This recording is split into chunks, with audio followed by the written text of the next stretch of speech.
আচ্ছা বলুন তো, গরম পড়েছে তো কি হয়েছে, সবসময় কি লাইট খেতে হবে? একটু রিচ না খেলে মুখের স্বাদটা ঠিক ফিরিয়ে আনা যায় না। তো আমি আজকে বানিয়ে নিয়েছি সেই জন্য পনির বাটার মশলা। অনেক দিন ধরে হালকা ফুলকা গরমে চটে খেয়ে মুখটা একদম মানে স্বাদই হারিয়ে ফেলেছি। সেই জন্য বানিয়ে নিয়েছি লাচ্চা পরোটা আর হচ্ছে পনির বাটার মশলা। তো চলুন দেখে নেওয়া যাক কীভাবে এই পনির বাটার মশলাটা আমি বানিয়েছি।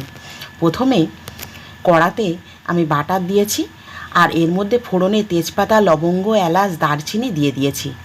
এবারে স্লাইস করে কেটে নেওয়া পেঁয়াজগুলো দিয়ে দিলাম। এই পেঁয়াজ দিয়ে হালকা নাড়াচাড়া করতে করতেই এর মধ্যে দিয়ে দিচ্ছি কয়েকটা রসুন, কয়েক কুচি আদা আর দিয়ে দিচ্ছি এখানে টমেটো। বড় সাইজের টমেটো দুটো আমি কুচিয়ে নিয়েছি। এগুলো হালকাভাবে নাড়াচাড়া করতে করতে এর মধ্যে দিয়ে দিচ্ছি শুকনো লঙ্কা আর গোটা গোলমরিচ। আরও অনেক কিছু পড়বে কিন্তু। এবারে পড়লো কাজু বাদাম, তাও প্রায় 10-12টা। তারপর গোটা ধনে, গোটা জিরে। সব কিছুকে খুব ভালোভাবে মিক্সড করে নিতে হবে। এর মধ্যে দিয়ে দিচ্ছি লবণ, লবণটা দিলেই তো তবে হবে কুপোকাত। দিয়ে দিচ্ছি চিনি। এবারে ধনে পাতার পাতাগুলো আলাদা করে নিয়েছি আর ডাঁটিটাও দিয়ে দিলাম। অন গড বলছি, এগুলো কিন্তু দারুণ গন্ধ হয়। এবারে হলুদ দিয়ে দিলাম আর সামান্য পরিমাণে জল দিয়ে খুব হালকা করে এটাকে একটু সিদ্ধ করে নিতে হবে।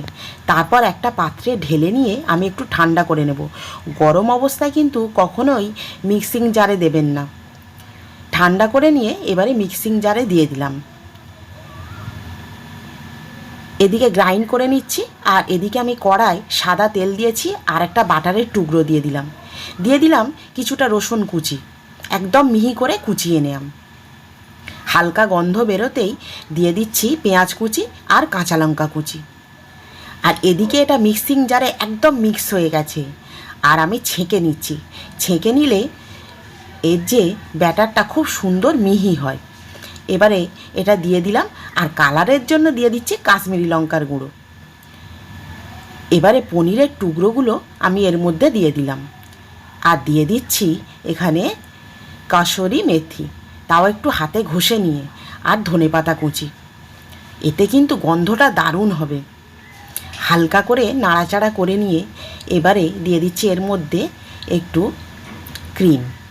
এটা ফ্রেশ ক্রিমটা দিলে কিন্তু এই যে পনির বাটার মশলাটা দুর্দান্ত টেস্ট লাগে। আমার তো ক্রিম দিয়ে দিয়ে আর মন ভরেই না, মনে হয় দিতেই থাকে। এবারে খুব ভালোভাবে সব কিছু মিক্সড করে নিয়ে এখানে আবার আমি দিয়ে দিচ্ছি আরেকটা বাটার। যেহেতু পনির বাটার মশলা, তো বাটার তো দিতেই হবে বেশি করে। আবারও একটু হালকা করে ধনেপাতা কুচি দিয়ে দিচ্ছি। এবারে টেবিলে সার্ভ করব কি না, আর ভালো দেখাবার জন্যে আবারও আমি একটু দিয়ে দিচ্ছি ফেস ক্রিম। মানে যতটা ফেস ক্রিম দিতে হবে আমার যেন মনে হয় আরেকটু বেশি দিই। তো কেমন লাগলো এই রেসিপিটা?